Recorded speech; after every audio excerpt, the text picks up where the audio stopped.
Gave birth to my first at 38. Yeah. That's the best. And you adopted when you were a single mum. At 42. Which is crazy. I know. I am. Right. Right. Ready. Right. Being mixed race for me, having been born in 1962, so you're talking late 60s, early 70s, my memories are quite mad because it's totally different then to what it is now. My children are mixed race and they don't get any grief. It's quite fashionable. But when I was born and brought up, not only was I mixed race, I was adopted into a white English family in London, but they came from a little village in the New Forest called Fordingbridge where only white people lived. So I was pretty, looked upon as a bit of a freak, and rumours were spread that I was black, this, that and the other, so I was definitely a shame for some of my mum's family. But back to me being born to an Italian mum who's a Catholic, was living and working in London, as she'd already given birth to a daughter out of wedlock, and she was left in Italy to be brought up by the mum and dad because of the stigma and the shame of being an unmarried mother. Back in the day, if you're a Catholic, or even now, because it's still like that. So she meets my dad, who's an Arab, and that's all I knew at the time. He was an accountant student, and they obviously had sex, and she got pregnant, and she swears she's only done that twice, by the way, in her life, and both times she happened to get pregnant. But anyway, he wasn't obviously that amused and waited to see if I was a boy or a girl. Because I was a girl, he did a runner. I don't think she was brave enough to go back to Italy with another bastard, as we were called in the day.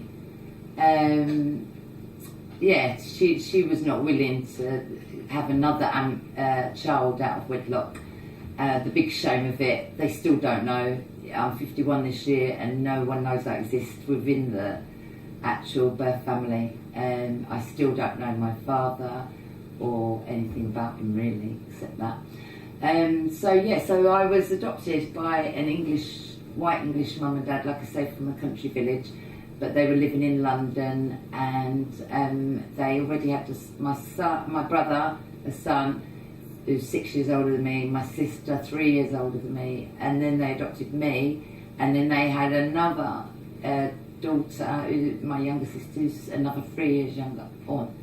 So there was me and them, and I went to school, and people used to say, what are you, where are you from, are you a Paki, are you this, are you that, and in the day that you were either black, white or a Paki, and there was no Bangladeshi or Muslim or, there was no Italian and Greek and Turkish, there was no anything but black, white and Paki. So because everyone treated Pakis, as they called them, quite badly, it was all new, they came over, and they were treated quite badly, so I didn't want to be a Paki, so I just used to lie and say I'm English, and because I had two white sisters at the school and a brother, and that I used to say that they're my sisters. So basically I started being, in my head I was white English, and that was that. My dad caught me trying to bleach my skin one day to be like them. I wanted to be like them. I wanted to be the same as my friends and my family. I hated it. I didn't ever talk about being adopted. I didn't talk about anything like that. It was a bit of a tough time, really. But then punk came along when I was 14, and because I was already disillusioned by religion, because I'd already been rejected for religious reasons, I was a total atheist, so punk sort of rang a few bells with me. I didn't also believe in all that you read and told by the politicians on the TV. I never trusted them, they had twitchy eyes. So punk was for me, and it was a bit of a relief. Looking back, now I know that it did me it was great. It freed me of being foreign in a way. I didn't notice it at the time, but suddenly I was a punk. I wasn't a Paki or an Indian or a poor Italian or a Dago or this or that or a bubble. I was a punk. So my nationality went out of it. That was it. I was a punk. I could express myself and be who I am. And it was very liberating, but I didn't even know it at the time. It's only now when you're older you look back.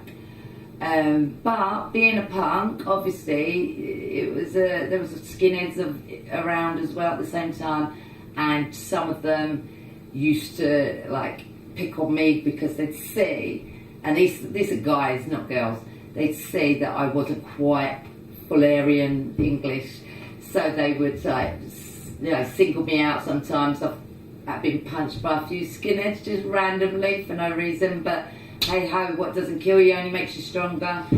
And I've had a few friends who they went out with some skinheads who had friends that were in the British movement and the Welling skins as it was in the day. And if we ever went on big sort of coast trips and like gigs or something, everyone was fine with me pretty much, but there'd be the odd one, they'd come up to me and go, what the fuck are you doing here? You shouldn't be here, you're a fucking whatever, this, that and the other. Whatever. There was so few and far between by then.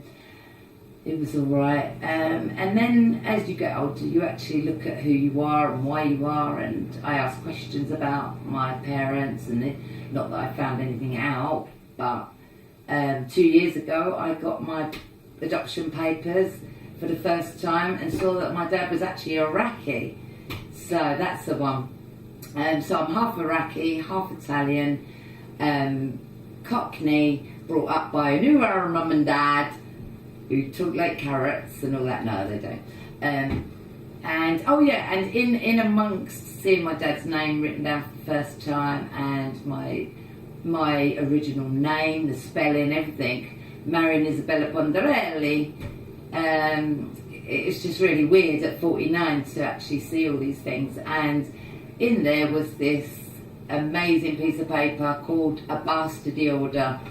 Yeehaw! So I own one, and I have framed my bastardy order that I got back in '63 because I was a bastard, because that's how they looked upon. So not only was mixed race talked about and hard, it wasn't accepted the way it is now. Also your religion, your colour, whether your mum was married or not, and things have changed, thank God, because my son is Arabic, obviously, Italian, Dominican and Trinidad Arawak Indian. So he's more mixed than most, and that's okay, that's cool, because he's beautiful. So that helps. My daughter, I went on to adopt because it was something I grew up wanting to do because I was adopted. And I straight away said, I want a mixed race. And the reason is because a lot of them are rejected still, And so my daughter is half African and half Irish. And my son, who I adopted because my best friend died 6 years ago, is as white can be. He's so white he's see-through with strawberry blonde hair. So my family are more than mixed race. They're my dolly mixtures. The end. I've brought it forward, haven't I, to the fact that my kids were mixed race too. That's fine. Did